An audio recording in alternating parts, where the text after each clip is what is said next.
ये समझ में आ जाए। तो लिखिए पहले स्वदेशी सिद्धांत। स्वदेशी सिद्धांत,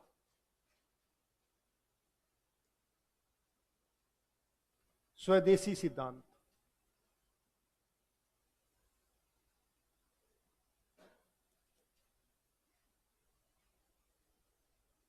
एक व्यक्ति है जिसका नाम है डीएस द्विवेदी। डीएस द्विवेदी, हाँ, इसने कहा था आर्य कहां के निवासी थे? देविका प्रदेश के निवासी थे। कौन से प्रदेश के? देविका प्रदेश। और आज की तारीख में देविका प्रदेश कहां पड़ता है? मुल्तान में। कहां पर? मुल्तान में। तो पहला व्यक्ति ध्यान रखिएगा, डीएस द्विवेदी ने कहा है कि आर्य कहां के निवासी थे? देविका प्रदेश के निवासी थे। देविका प्रदेश आज की तारीख में कहां पर? मुल्तान। मुल्तान का मतलब, और मुल्तान का सुल्तान वीरेंद्र सहवाग। वीरेंद्र सहवाग को मुल्तान का सुल्तान कहा जाता है क्योंकि उसने सेंचुरियां लगाई थी। क्या लगाई थी? सेंचुरी। दूसरा लिखिए, डॉक्टर संपूर्णानंद। डॉक्टर संपूर्णानंद और अविनाश चंद्र। अविनाश चंद्र, इन्होंने कहा कि आर्य सप्त सैंधव प्रदेश के निवासी थे।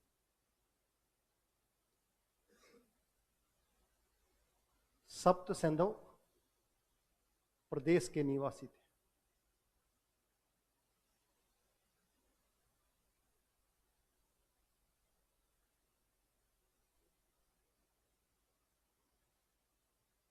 अगला लिखिए,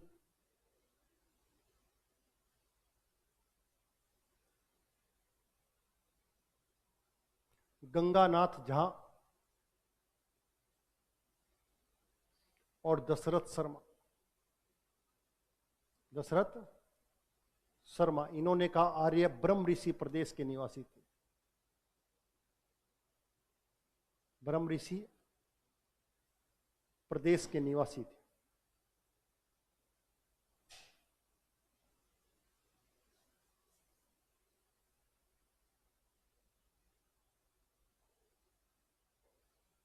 एक व्यक्ति का नाम है राजबली पांडे।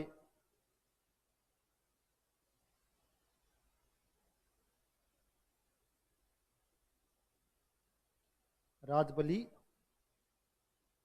पांडे, इन्होंने कहा आर्य मध्य भारत, मध्य भारत या ब्रैकेट में उत्तरापथ, उत्तरापथ के निवासी थे। राजबली पांडे।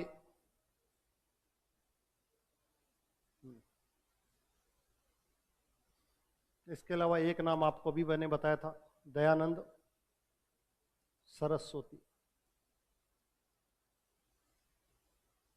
इन्होंने कहा आर्य तिब्बत के निवासी थे। तिब्बत के निवासी आर्य। कहां के निवासी? तिब्बत के निवासी। एक व्यक्ति है जिसका नाम है एलडी कालेर। एलडी कालेर, या कई जगह मिल जाएगा एलडी कल्लर। वो कह रहे आर्य हिमालय ओब्लिक करके कहां के निवासी थे? कश्मीर के निवासी थे। ये कुछ स्वदेशी लोगों के द्वारा कहे गए, इनमें दो चार को तो नाम आपको हमेशा याद रखना है, एग्जाम की दृष्टि से बार बार पूछा जाता है, ध्यान रखिएगा। एक तो आपके ये दयानंद सरस्वती आपको याद रखना है हमेशा कि आर्य कहां के निवासी थे? तिब्बत के निवासी थे। एक आपको ये याद रखना है, संपूर्णानंद और अविनाश चंद्र। कौन सा? अविनाश चंद्र। और एक आपको ये तीन, बस ये तीन आपसे याद हो जाएंगे तो आपका काम आसान हो जाएगा। हाँ, बाकी तो मैं आसान ही पढ़ाता हूँ, इजी, ज्यादा पढ़ाता नहीं हूँ। मैं सोचता हूँ आपको ज्यादा परेशान नहीं किया जाए। DS द्विवेदी, राजबली, पांडे, तो जल्दी से मुझे सुनाओ कि DS द्विवेदी ने क्या कहा है? देविका। डी से देविका, डी से देविका, मुल्तान के, कहां के? मुल्तान के, सबसे इंपॉर्टेंट ध्यान रखिएगा। उसके बाद अगला क्षेत्र आता है LD कालेर का, किसका? ये क्या कह रहा है? हिमालय या कश्मीर के। सबसे महत्वपूर्ण है डॉक्टर संपूर्णानंद और अविनाश चंद्र, जो कह रहे हैं सप्त सैंधव प्रदेश। अब सप्त सैंधव प्रदेश का मतलब तो समझ गए, मैं पहले ही बता चुका हूं, इसीलिए 7 नदियों का क्षेत्र। कौन सा? जो सिंधु से लेकर सरस्वती तक होती है, समझ गया। उसके बाद दयानंद, वो कहते हैं तिब्बत के निवासी थे। किसके? आज की तारीख में तिब्बत चीन में है, तिब्बत चीन में है, लेकिन उनके समय जब तिब्बत था, ये भारत का अभिन्न अंग था। किसका? तो ये देशी में जुड़ गए। समझ में आ गई बात? क्योंकि आज की तारीख में बात करेंगे तो विदेशी हो जाएगा, क्योंकि तिब्बत क्या है? चीन का हिस्सा हो गया। ठीक है। उसके बाद गंगानाथ झा और दशरथ शर्मा, ब्रह्म ऋषि प्रदेश। कौन सा? ब्रह्म ऋषि प्रदेश का मतलब गंगा का मैदान। किसका? गंगा का मैदान, यानी कि उत्तर प्रदेश, बिहार और छोटा सा बंगाल का हिस्सा, यहाँ के निवासी थे। कौन? आर्य। और एक कह रहा राजबली पांडे, वो क्या कह रहा है? उत्तरापथ, यानी कि यहां से ऊपर से, यानी कि विंध्याचल पर्वत से ऊपर रहने वाले जो भी थे वो सारे कौन थे? आर्य थे। आपको पता है एक्चुअली में 2 समस्याएं थी। कुछ कहते हैं आर्य बाहर से आए। जब आर्य बाहर से आए तो यहाँ के लोग कौन थे? यहाँ के लोग कौन थे? तो कुछ लोगों ने कहा कि यहाँ के लोग अनार्य थे। क्या थे? अनार्य थे, और उनको क्या बनाएगा? आर्य बनाया गया आर्यों के द्वारा। और एक आपका जो गायत्री मंत्र है, कौन सा? एक तो गायत्री मंत्र, उस गायत्री मंत्र का उपयोग ही अनार्यों को आर्य बनाने के लिए किया गया, ऐसा माना जाता है। वैसे जो है गायत्री मंत्र का उपयोग जो किया जाता है सूर्य की उपासना के लिए। किसके लिए? सूर्य की उपासना के लिए किया जाता है, लेकिन फिर भी कहा गया कि अनार्यों से उनको क्या बनाना है? आर्य। इसके लिए प्रयोग में लिया गया कौन सा? गायत्री मंत्र। और इस गायत्री मंत्र को आपको पता है, ये जो व्यक्ति है दयानंद, इसी ने लोकप्रिय बनाया वेदों से निकालकर। किसे निकालकर? वेदों से। क्यों? क्योंकि वेदों के अंदर कलिष्ठ भाषा थी, उसके अंदर से एक महत्वपूर्ण मंत्र को निकालकर पूरी भारत में क्या किया? फेमस करने वाले व्यक्ति का नाम कौन है? दयानंद। ठीक है। तो ये सारे सिद्धांत किसके हो गए? स्वदेशी सिद्धांत। अब लिख लो विदेशी सिद्धांत। कौन से? विदेशी सिद्धांत। आसान था, कोई समस्या नहीं है ऐसी, बस तुम ऐसे ही परेशान मत हुआ करो। विदेशी सिद्धांत, विदेशी सिद्धांत। विदेशी सिद्धांत में सबसे महत्वपूर्ण सिद्धांत है बाल गंगाधर तिलक। बाल गंगाधर तिलक। बाल गंगाधर तिलक ने आर्यों को उत्तरी ध्रुव का निवासी बताया। कहां का?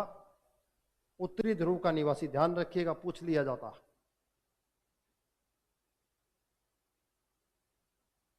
एक व्यक्ति है जिनका नाम है गाइल्स। हाँ, गाइल्स ने आर्यों को हंगरी का निवासी बताया। हंगरी कहां पड़ता है? यूरोप में। हंगरी का निवासी,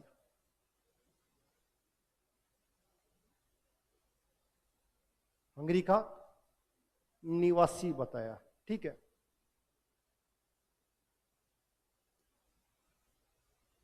एक इतिहासकार है जिनका नाम है पेंका। पेंका ने आर्यों को जर्मनी का निवासी बताया।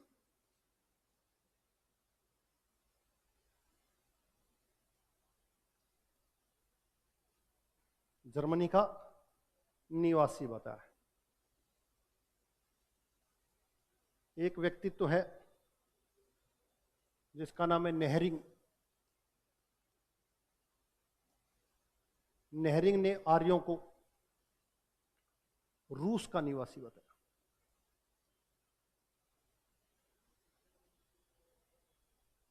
रूस का निवासी बताया। और इससे ज्यादा एक्स्ट्रा लिखते हो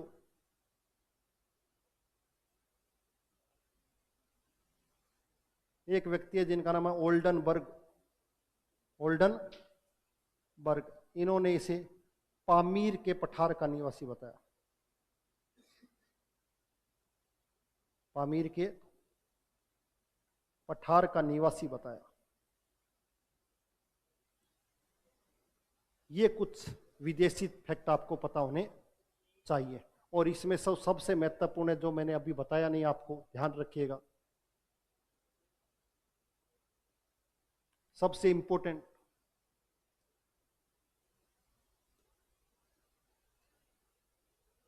एक व्यक्ति है जिसका नाम है मैक्स मूलर।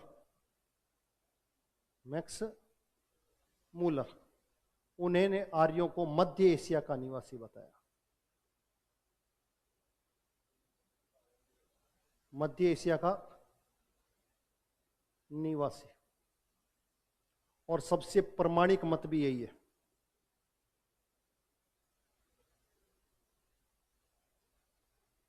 प्रमाणिक मत समझ में आई। एक व्यक्ति का नाम है बाल गंगाधर तिलक। इस कैरेक्टर से तो आप रूबरू होंगे। इन्होंने एक पुस्तक लिखी थी, मैंने पहले पढ़ाई है आपको, अगर किसी को याद हो तो।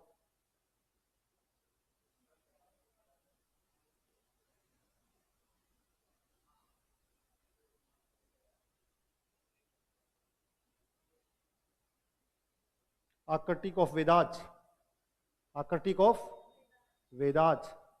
उत्तरी जो महासागर है उसे क्या कहते हैं? आर्कटिक महासागर कहते हैं। उत्तरी महासागर को आर्कटिक महासागर के नाम से जाना जाता है। तो उसी में कहा गया है, बाल गंगाधर तिलक ने आर्यों को कहाँ का निवासी बताया? उत्तरी ध्रुव का, नॉर्थ पोल का क्या बताया? निवासी। दूसरे व्यक्ति हैं पेंका। पेंका क्या कह रहे हैं कि आर्य जर्मनी के निवासी थे। जर्मनी के पास एक नदी बहती है, डेन्यूब नदी। कौन सी? डेन्यूब नदी। उस डेन्यूब नदी के किनारे पर रहा करते थे कौन? आर्य, ऐसा माना जाता है। तीसरा व्यक्ति है नेहरिंग। नेहरिंग कह रहा आर्य कहाँ के निवासी थे? रूस के निवासी थे। अब आपको तो पता है रूस में तो अभी भी जीवन मुश्किल है रहना, उस समय पता नहीं कैसे, तो इनकी बात समझ से परे है। और गाइल्स हंगरी के निवासी, इनकी कदकाठी के अनुसार ये अपनी कैलकुलेशन बता रहे हैं। किसी के बालों को देखकर, किसी के रंग को देखकर, किसी की लंबाई और चौड़ाई को देखकर ये कह रहे हैं कि यहाँ के निवासी रहे होंगे। और सबसे प्रमाणिक मत है मैक्स मूलर का, जो कहते हैं सेंट्रल एशिया में ही ये थे। उसमें से एक शाखा यूरोप चली गई, कौन सी? और एक शाखा कहाँ गई? भारत में आ गई। और वो भारत में आकर उन्होंने सभ्यता विकसित करी जिसे वैदिक सभ्यता के नाम से जाना जाता। तो सबसे महत्वपूर्ण फैक्ट आपको ये रखना है कि आर्य निवासी कहाँ के थे? मध्य एशिया के। किसके? और ऐसा बताने वाला कौन है? मैक्स मूलर है, समझेगा। और मैक्स मूलर ने, मैंने कहा वेद पंडित भी इसको कहा जाता है। एक महान सोशोलॉजिस्ट माना जाता है। क्या माना जाता है? सोशोलॉजिस्ट के रूप में माना जाता है मैक्स मूलर को। ये हो गया विदेशी सिद्धांत, ठीक है। अब लिखिए वैदिक सभ्यता को जानने के स्रोत, सोर्स।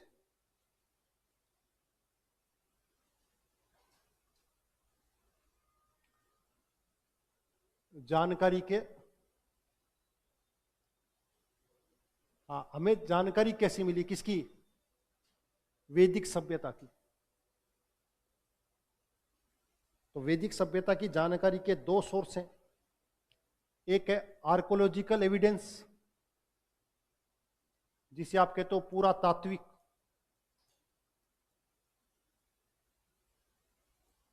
पुरातात्विक सोर्स, आर्कोलॉजिकल एविडेंस। और दूसरे हैं साहित्य स्रोत, लिटरेचर एविडेंस।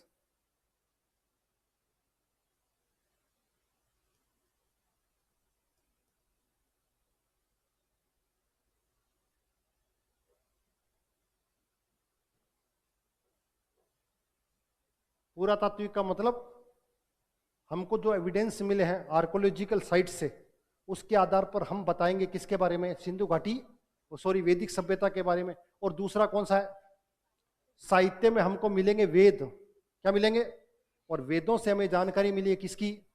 वैदिक सभ्यता की। पहले मैंने आपको कहा, आपने अब तक क्या पढ़ा है उसको समझ लीजिए, क्योंकि आपकी कुछ शक्लें दुखी कर रही हैं मुझे। हम पढ़ रहे थे वैदिक सभ्यता को, किसको? पहले तो आपको पता होना चाहिए वैदिक सभ्यता का समय पीरियड क्या है। 1500 से 600 BC तक का था। इस कालखंड को हम दो भागों में बांटेंगे, एक को कहेंगे पूर्व वैदिक काल, दूसरे को कहेंगे उत्तर वैदिक काल। पूर्व वैदिक काल को हम ऋग्वैदिक काल भी बोल सकते हैं। ऋग्वैदिक क्योंकि इसकी जानकारी का स्रोत केवल ऋग्वेद है। क्या है? यानी कि इस कालखंड के अंदर किसका संकलन हुआ? ऋग्वेद का। किसका हुआ? ध्यान रखिएगा, वेदों को किसी ने लिखा नहीं है, वेदों को किसी ने नहीं लिखा। वेदों को कहा जाता है वेद्य नित्य हैं, वेद श्रुति हैं, वेदों को अपौरुषेय कहा गया। तो किसी भी व्यक्ति ने वेदों को लिखा नहीं है। समझ में आ गया? वेदों को कंपाइल किया गया है। क्या किया गया? उनका संकलन किया गया है और उसका नाम है वेद व्यास। वेद व्यास ने उनका संकलन किया है। ध्यान रखिएगा, क्यों? क्योंकि वेदों को अगर वेद व्यास ने ही लिखा है और 1500 शताब्दी के आसपास ही लिखा है, तो हम कैसे कहेंगे कि हमारी सभ्यता तो 5000 साल भी पुरानी है? इसका मतलब यहां पर वेदों का संकलन हुआ है, वेदों का संकलन हुआ है। यहां पर वेद लिखे नहीं गए, क्योंकि वेद तो मैंने कहा प्राचीन है, उससे प्राचीन दुनिया में कुछ भी नहीं है। उसको यूनेस्को की विश्व धरोहर में अमूर्त रूप से शामिल किया गया। वेदों की पांडुलिपियों को, ऋग्वेद की, किसकी?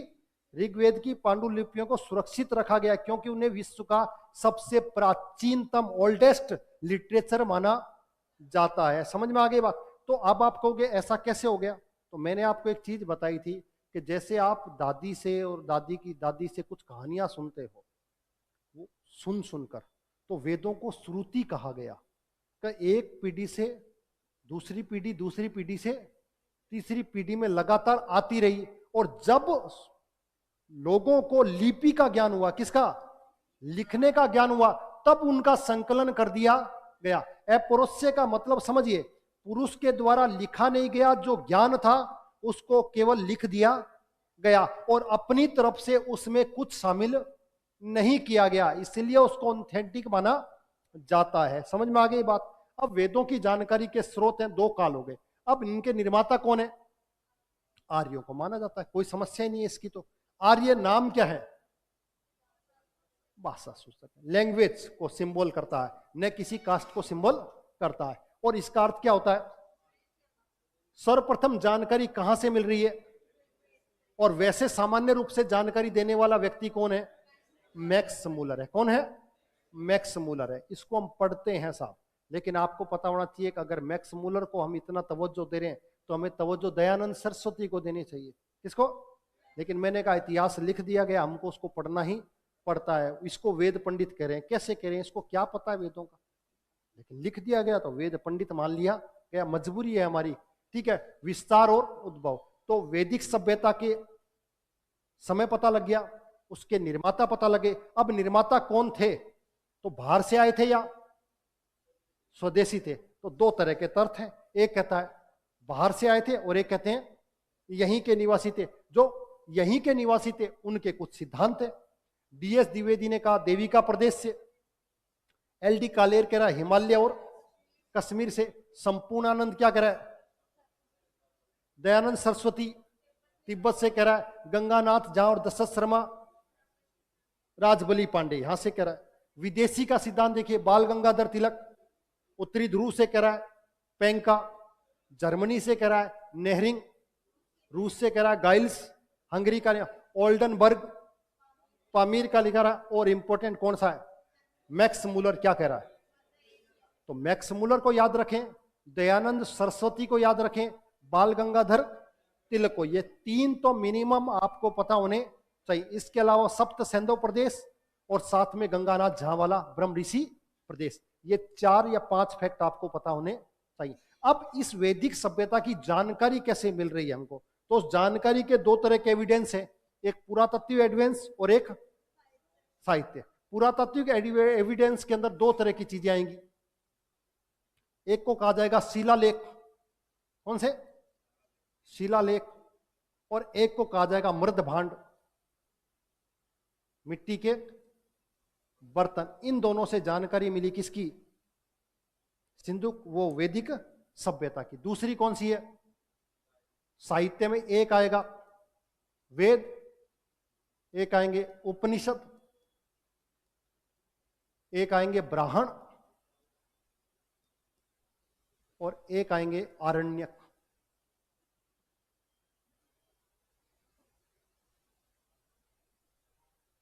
ब्राह्मण या ब्राह्मण कह दो, एक ही बात है। वेद साहित्य स्रोत का मतलब वैदिक साहित्य। कौन सा साहित्य? वैदिक साहित्य।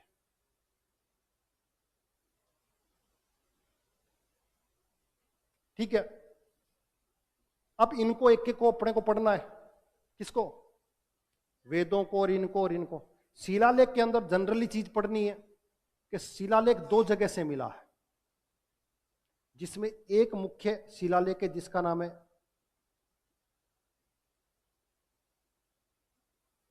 बोगज कोई, या कई जगह बोगज गोई। बोगज गोई का शिलालेख, ये एक शिलालेख मिला है। कहां से?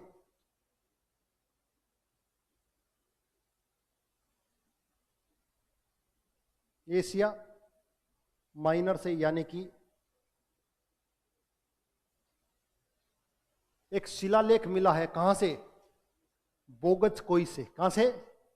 बोगज कोई। कहां पर यह स्थान? एशिया माइनर में पड़ता है। एशिया माइनर का अर्थ तुर्की से पड़ता है। तुर्की का मतलब टर्की से पड़ता है। टर्की का मतलब यूरोप के गेट से पड़ता है। किससे? यूरोप के गेट से पड़ता है। समझ गया? वहां से एक शिलालेख मिला और कहते हैं कि यह शिलालेख लगभग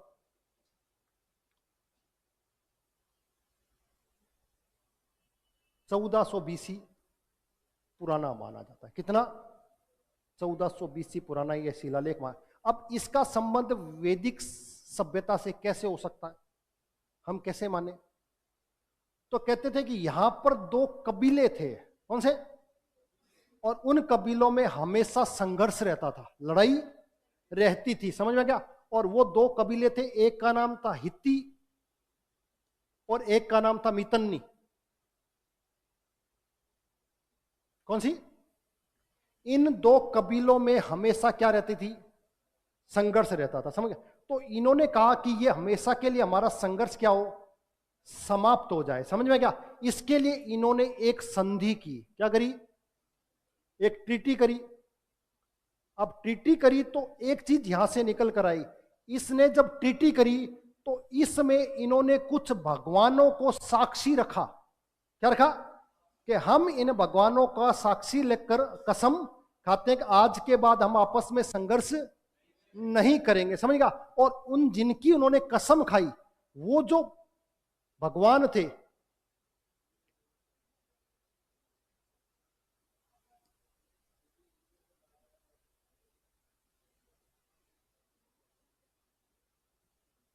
इन चार भगवानों की इन्होंने क्या खाई? कसम। किस किसने? इंद्र, वरुण, मित्र और नास्ते। इन चार भगवानों की इन्होंने साक्षी मानकर क्या खाई? कसम। इसकी जानकारी किस में मिल रही है? अब हम कह रहे हैं कि ये जो भगवान का आप इस्तेमाल कर रहे हो, ये भगवान तो हमारे वैदिक साहित्य में मिलते हैं। किस में मिलते हैं?